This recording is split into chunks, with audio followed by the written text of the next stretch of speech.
Hello everyone. Welcome to Tejal KHANDELWAL Study Center. Hope you have already revised Plato, Aristotle, Machiavelli, Hobbes and Locke through the previous videos. Today's topic is Western political thought, Jeremy Bentham and J.S. Mill. Though Jeremy Bentham is not mentioned in your syllabus, but it is very essential that you understand Bentham so that we can understand Mill more better. So let's start revising Bentham together.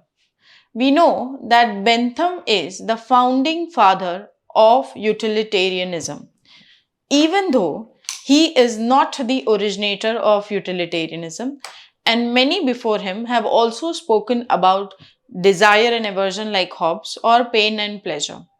But it is Bentham who gives a shape to this theory and advocated utility as the basis of moral action. What is utilitarianism according to Bentham? According to Bentham, it is a descriptive as well as moral theory. Understanding descriptive as the features that he described of utilitarianism, why does he term it as a normative or a moral theory? According to him, that whatever individuals do in their life will have impact only on their life. But what governments do have a larger impact on lot of citizens as a whole. And thus it is important that governments, the legislations of the governments should exercise the principles of greatest happiness of greatest number while devising laws. And thus he says that utility should be advocated and it should form the basis of all actions by the governments. Thus he says that since the involvement of greatest happiness of greatest number is there, utilitarianism is a moral theory. Now what are the utilitarian principles according to him? So first he says that we should always move towards maximization of pleasure and minimization of pain. And he says that utility should be the guiding principle for actions. Now he equates here utility with happiness. According to him, wherever we get whatever has utility, okay, it automatically gives us happiness, which means anything that maximizes our pleasure will give us utmost happiness, right? And he equates in this sense utility, happiness and pleasure. And he is unable to give it a value when he wants to distinguish between the three things. So he is not distinguishing between them, but he considers them synonymous virtues. Now, what is the difference between Hobbes and Bentham? So Hobbes has described the human nature. He says that how human nature and how motions in the bodies of individual drive us either towards desire and aversion and similarly towards pleasure and pain respectively. But it is Bentham who says that it is a moral theory and it should be advocated as a principle for action. That's what distinguishes between Hobbes and Bentham. Now let's see what are the principles of utilitarianism in Bentham's philosophy. So Bentham says that happiness can be felt at all levels, at the level of the individual, at the level of the community, as well as at the level of the state. Okay. And yes, if utility forms the basis of this, it works at all levels. Then he says that we can quantitatively calculate pleasure. So he uses the term philosophic calculus. And what is philosophic calculus or what is fecundity? It means that the human being's desire for a continuous basis achievement of pleasure. Then he says we can measure pleasure and there are certain factors which tell us how pleasure can be measured. So he says, what is the intensity that you are feeling of a pleasure? What is the duration or for what long are you feeling that pleasure? What is the certainty or uncertainty that you will arrive at pleasure? What is the remoteness, which means what is the distance that is there or how far is pleasure from you? what is the purity of pleasure, which means when is pleasure pure? When pleasure will not be followed by pain, then it is pure pleasure. What is the extent of pleasure, which means what is the number of persons likely to be impacted by this pleasure, okay, or this pain. So he also describes towards the extent of pleasure. So see how quantitatively he has given various factors to measure pleasure. Alright, so he is not only saying that pleasure can be measured, but he is saying what factors we should take into account in order to measure pleasure. Then he says government should create a system of rights and obligations based on this pleasure and pain, based on this greatest happiness of greatest numbers. Okay. So he says of these principles, greatest happiness of greatest number should be the basis which should guide our legislative sphere, which should guide government's policy actions. So he is not emphasizing on the rights of majority. He is emphasizing more in the context of rights and will of the majority in society. Now, so how do we summarize Bentham's political philosophy?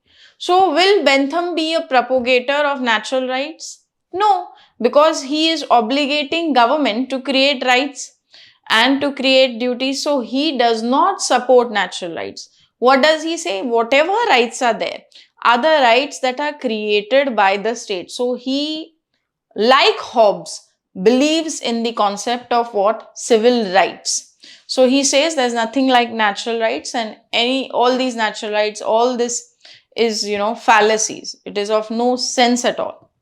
And he says that protection of the right to property is one of the basic prerequisite for an individual to be happy and to achieve pleasure. And it is one of the onus of the state that they need to protect the right to property of individuals. Okay. So he does not believe in natural rights, right? And he calls it as terrorist language. He calls it as fallacies and other things.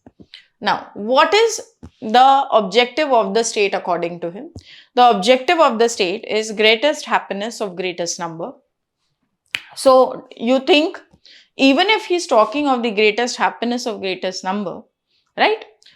And he uses law as an instrument which will serve, okay, for this greatest happiness of, which means law that is created by state, so that state can make legislation and policies which will ensure this principle.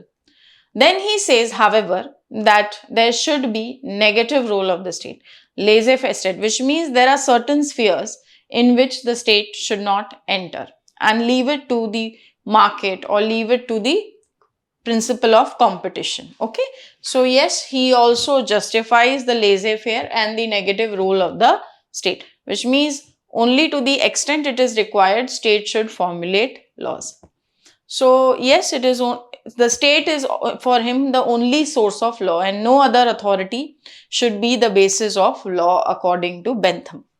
Now, so what about liberty? Will he give a lot of weight to liberty as a value like Mill? So Mill calls it as an end in itself. He says that liberty has intrinsic value. Okay. But according to him, no, there is nothing called innate things. It is only what, for him, happiness, utility and pleasure, these three terms being equated, are the ultimate criterions and not utility. So yes, it can be a means for something, but it is not an end in itself. So if we look at measurements, the weight or the depth or the importance that Mill has attached to liberty, Bentham has not. Okay, now obviously this kind of basis that has been created by Bentham became a matter of justifying the liberal philosophy to a very large extent. So if we look at liberalism as an ideology, we know that, there are various bases that forms the early thought of liberalism, right? Or one of this was utilitarianism. So utilitarian philosophy also shaped liberalism as an ideology in its early phases. Okay. And when utilitarianism, greatest happiness of greatest number, philosophic calculus pleasure and pain became the basis of liberal philosophy, it has come under severe criticism. And that's what we see, that in order to save liberalism, Mill comes in picture. He wants that, obviously he owes a lot of respect to Bentham, but in order to reform the philosophy of Bentham as a disciple, Mill completely reforms and transforms what? Benthamism. Okay, and he says, I am a Peter who has denied his master. So liberalism's one basis is utilitarianism. We can see also other bases of liberalism, which we will be studying when we study it as an ideology. Hope this much is clear, and Bentham and his larger philosophical structure is understood by all of you. Okay. So with respect to reforms in civil laws, criminal laws, Bentham's political philosophy has played a lot of role in the sphere of jurisprudence also. Okay. And he says not even customs and conventions can interfere in the legislative sphere of the state. So he upholds state as primary with respect to the source of law, okay, and not other customs and conditions. Now, let's start with J.S. Mill.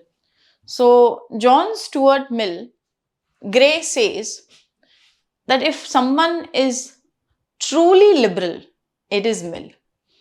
And Mill has given, or he can be said as an ardent champion of liberty. He is the one who humanizes liberalism. He is the one who transforms and puts the paving path for liberalism to transform itself. So yes, he is on the crossroads of the negative and positive liberalism, and then it will be Green who will assert welfare state and positive liberty. But Mill's contribution to liberty has provided a very qualitative and subjective dimension to the various aspects of utilitarianism, and his basis of liberty is a very important basis which we can see in various fundamental rights even in the Indian Constitution. Okay, and we see that how the freedom of speech and expression remains a key issue that is debated even today. Okay, so yes, we can see the central thought of liberty in all the ideas that have been put forth by Mill. So Mill has revised utilitarianism and made liberty as the basis. On the other hand, Bentham had made utility as the basis. He also gives a critique of democracy. If democracy has to achieve liberty, then it has to be by the participation of people. So in this context also, how the emphasis on liberty has been there, and how democracy has to uphold this value, and that can only happen if there are certain, reforms that are there. Then with respect to how he is moving towards positive state, how he talks about role of state also in order to enable the positive liberty of individuals, and campaign against subjection of women. So he is the one who also justifies liberty of women, the development of women, and how women's development and excellence is vital for the achievement of democracy. So all his ideas are vitally linked to liberty, dignity, human excellence, human development, right? And we will see that how he has really deepened the thought of liberty in a very true sense, substantive sense. Okay? Now, so we see his various works on liberty. In this, the emphasis has been on law, rights, liberty as a value. Principles of political economy, he is trying to talk between individualism and socialism, and how he derives pragmatism when he is talking towards or making a critique of socialism also, but he is saying how state can play a key role in managing this property rights and other things. Okay. Then on utilitarianism, he has reformed utilitarianism or Benthamism. Then the other book is, there is just one problem here. Both works are different, make that difference. considerations on the representative government. So he says the ideal government is a representative government, and the other sort of government is what? The despotic government. And now despotic government cannot bring out the best moral intellectual faculties of people, which a representative government. But there people also have to be what? Participatory in character. And then subjection of women, he has spoken about the historical account of how across history why women have been the ones who have subjected to sexual inequality. He talks about universal adult suffrage for women also through various legislative speeches also that he has made. Okay, so yes, all his works are very important and they have a lot of application across various various things that you will study. Fine, various values that you will study.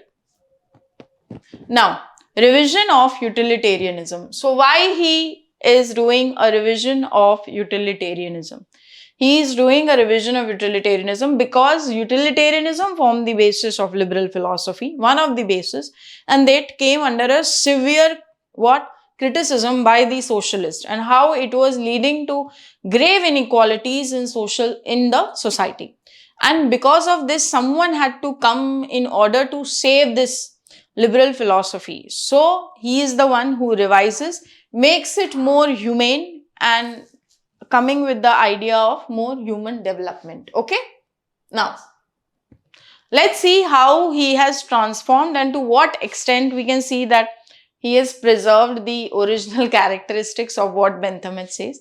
So the larger consensus with respect to understanding of Mill is that while reformulating or revising utilitarianism, he has turned it upside down. So completely denied his master in that sense, completely reformulated the basic tenets of whatever Bentham had proposed. So the first factor in this context is the aim of the individual, or the purpose or the objective of individual. So for Bentham, self-interest is the only motivating force that guides humans' action. On the other hand, Mill says it is self-sacrifice which is the highest virtue in man, and he emphasizes on the human dignity. He emphasizes on why every human being need to be respected. Now, okay. So obviously this is first basis of denial of utilitarian philosophy. The very objective of individual has differed in their context. Then on happiness. So Bentham has equated happiness with utility and pleasure. So he says that pleasure is the key, okay, and equates it with happiness, right? On the other hand, we see that Mill is saying that happiness is the byproduct of various other pursuits of life, which means, for example, while teaching, I may achieve happiness. My goal is not like that of, happiness. It is teaching. And while teaching, whatever happiness, so we can't equate it in that sense how Bentham is doing, all right? So it is a product of whatever pursuit individuals do in their life. So he makes it broad.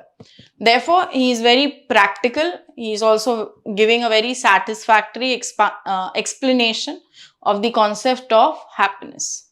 Then, quantity versus quality.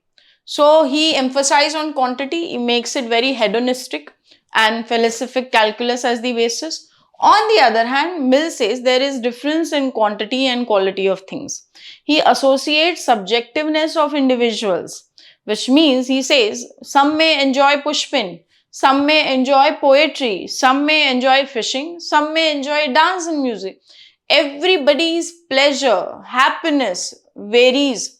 It is a very subjective phenomena. We cannot objectively measure it with factors like intensity, duration, remoteness, extent, purity, like Bentham has objectively stated. What is happiness? Happiness is a very It is a very subjective. So pleasure, to equate it in a quantitative sense, is very, very difficult. Therefore, this is also very incompatible with what is Bentham's philosophy. So we can see how Mill has transformed Benthamism in various ways. Now, even with respect to the state, just that we missed that point, just note that down.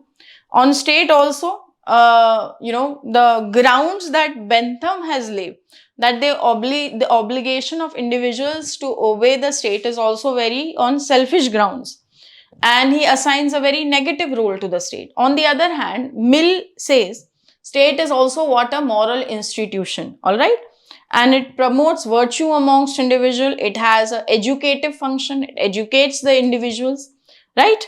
So the obligation to obey the state is based on duties and responsibilities because state is a moral institution. Okay, so we can see very different overtones with respect to the state that has been given. He gives very positive role. On the other hand, what?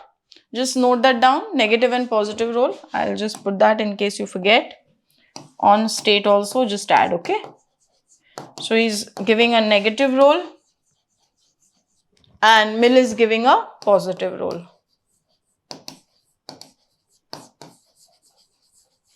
Alright, so this also is there. And with respect to liberty, what is the key principle for Mill? For Mill, the key principle is liberty as an end in itself. It cannot be equated with utility. On the other hand, Bentham says what? Utility, happiness, liberty, all are equated, right? Ultimate criterion is pleasure only. So there is a difference with respect to how they have given importance and weight to the value of liberty also. Okay. So just add this to your notes, these differences, these grounds also.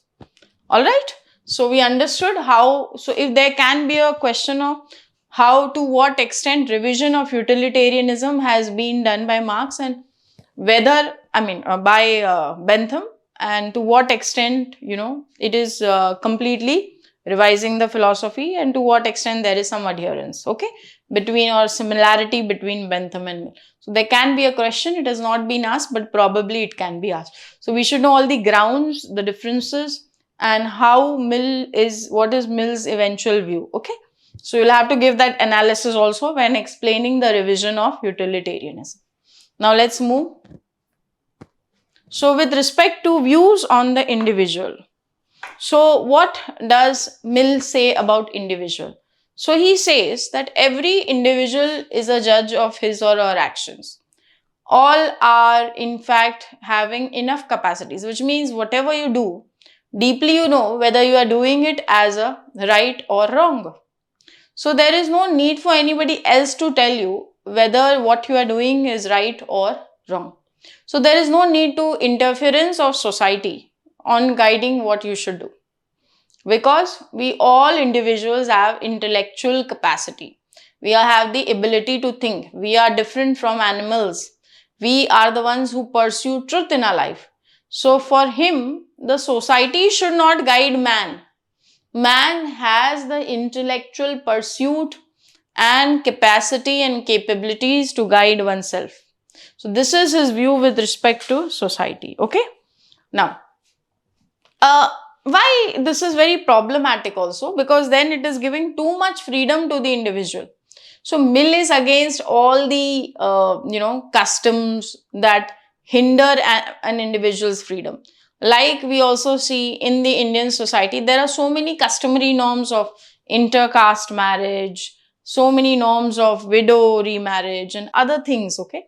And how these also hinder your freedom, the view towards LGBT community. So it can hinder the freedom of that community or the individuals who practice, right, such kind of tendency. So then Mill says societal conventions, customs and norms, society is not enough capable to guide.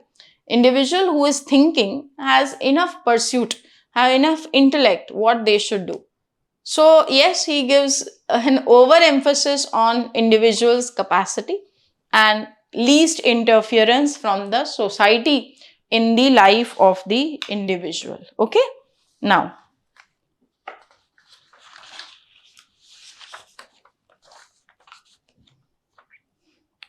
so now there is a criticism of this over individual emphasis without interference of society by Barker.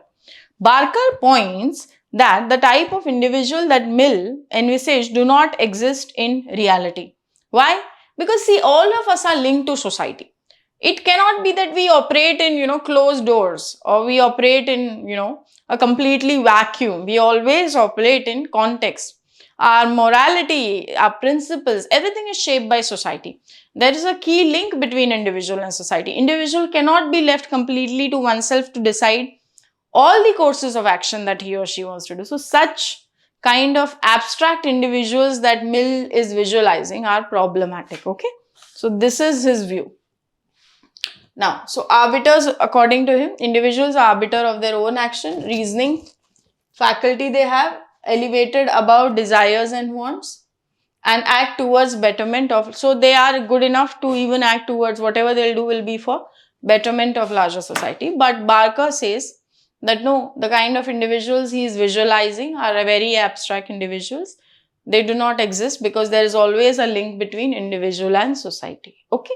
So there is some sort of extremism of freedom also in that sense that Mill gives. Okay, it is on the individual how they balance this extreme. Now the defense of liberty. So let's see what is the defense of liberty that he gives. So why he is defending liberty? So he says that human beings are infallible creatures.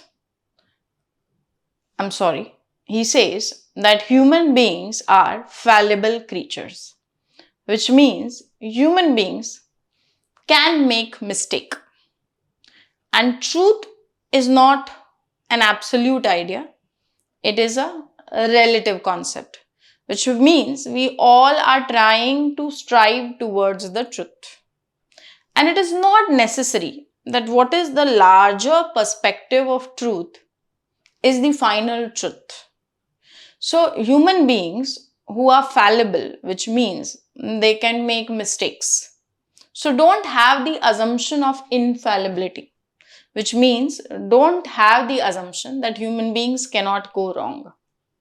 So if 50 people from a group of 50, if 46 people support opinion does not make it right. Even the four people who are in minority or who dissent with that opinion can be right. Even truth can emerge from these four people. Okay. So this is the basis that is of liberty. We should strive towards truth, and there is no absolute truth or idea in this sense. Now, why there should be liberty given to an individual? Why do you think should liberty be given to you as a person? Is because if you are not given the liberty to do something, or if you don't have the freedom as an individual, how will you be able to develop your intellectual, moral, other capacities? If I want that, out of 10 people, somebody wants to become an engineer, somebody wants to become an IS officer, somebody else wants to become a teacher. If we say that only becoming an engineer or a doctor is a good profession and not becoming a civil servant, then the person who wants to become a civil servant, you are creating barriers. So that person will not be able to truly realize his own capacities and thinking. That is why we need to give liberty. Liberty's basic essence is human development, human excellence, which means to achieving the best version of yourself. And there should not be any barriers by states or society to hinder that, okay, or to create a problem in achieving your best version. That is the basis of justification for liberty. All right, now, so liberty for him, firstly, as a value, is it based on utility or happiness? No, he says liberty is having intrinsic worth, which means it is an end in itself, right? And he says it is important for a development of a humane, civilized and moral person. For him, all individuals should have the ability for toleration of various opinions. We understood why toleration of opinions he's saying, because humans are what creatures? Fallible creatures. Humans do not, no one person can claim that person knows the single truth, because there's no single truth. This is relative and truth can emerge from anywhere. Okay, so there should be toleration of opinions. Then he says there also can be dangers of individual liberty in a democracy. So in order to prevent this, what we need to give certain kind of freedoms. Okay, this in a democracy, this may also happen. So democratic rule may become what? Majority rule. Greatest happiness of greatest number. Majoritarianism can happen. What about minority rights? What about the truth that can emerge even from the 4 people from that 50? So we can't restrict that. And for that, what is important is giving liberties of various sorts. Okay. So we don't want democracy to be creating dangers. We don't want democracy to be reduced to majoritarianism. Fine. Now, so he talks about the first idea is freedom of thought and expression. Right? Why thought and expression? It is a precondition, he says, for political democracy. And yes, it is vital for individual as well as social advancement. So he says why there is thought and so thought and expression are linked. Thought and speech are linked. So if we want that truth has to be discovered, truth emerges through what? Debates. And only when we allow everyone to speak, if we have that enabling environment where everybody can express what they are thinking, only then we can achieve or move towards the truth. Okay. So yes, even a single person can be moving towards a better truth than the others. Okay. So first idea is link between thought and expression, and only through debate this truth can be discovered.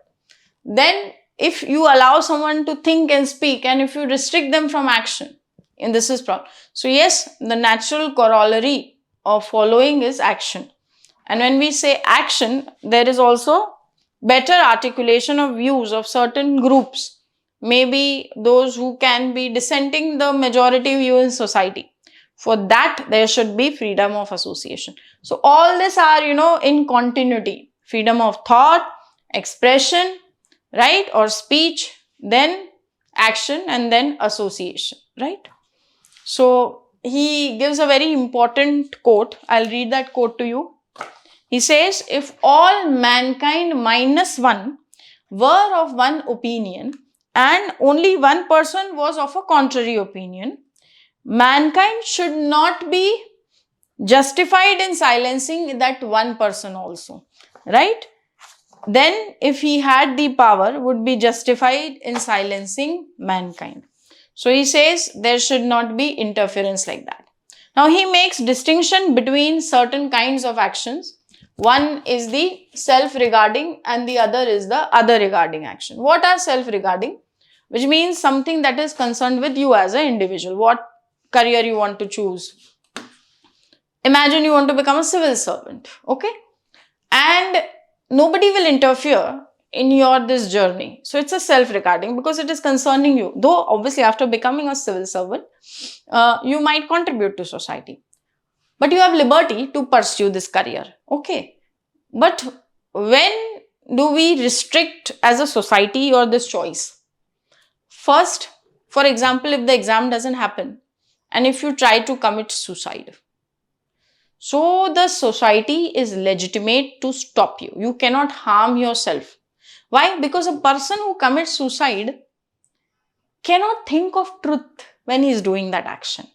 We already know that he is justifying this thought because thought moves, we all move towards truth. So when you are committing some harm to yourself by an action of a suicide or harming another person, your mind is not moving towards truth. So then, if you are not moving towards the truth, you are obviously human, so you're fallible. So you have to be stopped. That's how the harm principle is applicable. So in the harm principle, society can legitimately interfere. State can interfere. Other regarding actions, so there is some restriction he is creating even in your self-regarding sphere. With respect to other regarding, state and society can legitimately, because it is impacting the larger whole. Now, so what is the justification by Mill for liberty? Individuals' inward domain of consciousness is through freedom of speech and expression. How we speak to ourselves, how we realize and move towards truth. That will only happen through FOSC. Why? Because you think and speak. Then there can be two types of opinion, orthodox opinion and unorthodox opinion. Orthodox, which means larger society agrees. Unorthodox, which may be challenging that greater or majority view. But both need to be respected. We need to accept an unorthodox opinion. Imagine if this was not done, then sati would be legitimized. Okay, fine. Truth also needs reassertion. Fine. An assumption of infallibility, which means it is an assumption that human beings are infallible. This is wrong. Human beings are fallible creatures. They can do mistake. They are not ultimate, Fine. So yes, he says there are certain dangers to liberty in a democracy that need to be protected. So this is how he justifies. Very important statement here is, all silencing of discussion is an assumption of infallibility, which means assuming that human beings are infallible, and you stop dissenting opinions or two people to talk against the majority view. Problematic, according to Mill. Now, there is a criticism which Barker calls Mill the prophet of empty liberty. Why empty liberty? Because Barker is a positive liberal. According to Barker, Mill, the idea he has not developed very well. He should have developed it in that sense, okay? And that's why he says it is a prophet of empty liberty. So, Mill is on the crossroads of negative and positive liberty. And Barker says he does not transform his thoughts to positive liberty. Okay, fine. Now, and Mill also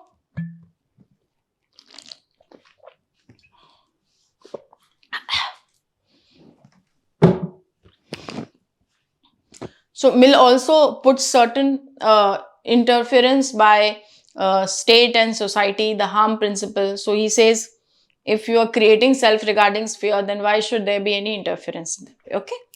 Now, on democracy. So, democracy as a form of government is important. Why? Democracy is important for human excellence. Why we have created this form? We have created this form so that we as individuals get an environment that can enable us to become best people, good people. It is for our human development. And if democracy is not able to do human development, if it is creating dangers, then why we have such a democracy? Okay. So, democracy is best form of government because for him, it leads to freedom, prosperity and happiness. So, he says that he is, however, very reluctant that democracy is not a gift that should be distributed everywhere until there is enough ripening conditions in that society. Imagine you create a liberal democracy as a form of government, but society is not liberal, which means it is still very conservative. It is still not open to changes. It is still not open to liberal values. Liberty as an end in itself. तो वहाँ पे democracy thrive कैसे करेगी? It will fall. So Mill says, first you need to have enough ripening condition. People should have fought for that democracy. People should have fought for those values. Don't give them ki chalo, you also implement, because it will not sustain. Imagine introducing democracy in Pakistan or Saudi Arabia. So until the voice of the people is not favorable, they don't bring such liberal values, how difficult for democracy to thrive. We'll always see more mobocracy there. That's why Mill is a reluctant Democrat. He says it is not a free gift that has to be distributed everywhere. Specifically in colonies, we can't have. Okay? So we can have a despotic form of government there. Now, so it is not a gift to be distributed everywhere. Colonies should have benevolent despotism. So how contradictory these terms? One side you are saying despotism, and then you say it is benevolent, which means it is like a good thing. It is like a charity. It is like great virtue that somebody is doing something on the part for good for others, larger good. So how can there be in colonies benevolent despotism? Which means colonies are not ready for democracy as a form of government. And if they are not ready for democracy as a form of government, then don't introduce it. Rather, you have a colonized government, you have somebody who rules them and brings the subjects under such kind of a control mechanism. Okay, and develops their faculties to such extent that they can allow democracy to prevail or thrive democracy to be there. So there should be certain prerequisites for democracy that he talks of. He distinguishes between false and true types of democracy. So what are false democracy and what are true democracies? So true democracy is where all the prerequisites for democracy as a form of government have to be there in society, values. And false democracy is something that you have just, where these values are not existing in society and you have just brought it as a form of government. That's why he is reluctant to bring it everywhere. Okay? So does he become an anti-democrat? No. For him, democracy is so close to his heart that he says that, it is not something that everyone should just get. You have to fight for it. You have to allow active participation of people. There has to be, people who feel that yes, the time has come to introduce that. So he makes certain recommendations like proportional representation, right, bicameral legislature, weighted voting. These suggestions have to be there. These prerequisites have to be there so that democracy can thrive. So don't introduce it merely like a procedural form of government. Now, so what is the best or the ideal form of government according to Mill? Mill says representative government is the ideal form of government. Matlab where people can select some on their behalf, elect some on their behalf and they will run. It is ideal. But it can't happen everywhere. So he says a despotic form of government where such conditions are not there. But however, he wants a representative government. Why representative government? Because representative government brings values like enhancing capacities. It brings competence, competent individuals and for. It brings participatory value in the public sphere, which should be actually what, the values. So it is a representative government who brings all these virtues forth. That's why it should be there. So he says, purpose of government is use the existing qualities and skills of the citizens. Improve the moral, intellectual and active qualities. ये होता है किसी भी government का purpose. Or representative government can do that. He says, representative government is ideal because it fulfills these functions. Best qualities of individuals realize करवाने की कोशिश. Right? And despotic government, even if it is benevolent, it cannot be a good government. So yes, he says representative government is a ideal, but only in participatory sphere. Public sphere has to be participatory, right? Open ballot, he says, weighted voting, proportional representation, equal political rights for women, plural voting, he says, state providing mass education, public education for everyone, right? These are the things that have to be there. Now let's move towards what he talks about, subjection of women. So he says across history we see that there have been women leaders also, and across history we see that women are being subjected also. So why this subjection? You think sexually or biologically women are inferior? No. In fact, the sexual inequality is there because it is beneficial for the male counterparts, and that's why patriarchy has still existed. Fine. He says no, women are not inferior. And then he says that if we do not use the mass faculties of the percentage of population women comprise in any nation, then we are utilizing half the number, right? So he says women should be brought in the public sphere. There should be, voting rights. suffrage for women, that has to be there. Now, so women's equality is important in any democracy. If you want that democracy should thrive, then what is important? Women's equality. Now, reasons for inequality says men had the interest in women's subordination. Women are not inferior to men. They have thinking mind, they are good leaders, they can also serve. Fine. Now, benefits of women's equality. Firstly, family will not be a school of despotism, because we will have what? Both father and mother being democratic in the working of the family. मतलब अगर घर में से दोनों का treatment equal है, mother को भी और फादर को भी, तो बच्चे क्या सीखते हैं? Children also learn good values. अब in public sphere also they will respect everybody around them. They will be virtuous citizens. So family is the first sphere of learning. So he says, if here you learn about sexual equality, these are the kind of individuals are putting in public sphere, right? So they will not value despotism type of things, okay? Private life becomes the shaping for public life. It will also lead to greatest happiness of greatest number, utilitarian argument, and doubling the mental faculties. So he suggests that women also should be given suffrage, right? Now, principles of political economy. Now, let's just discuss what does he talk about with respect to the economic sphere. So, do you think utilitarian is good for him?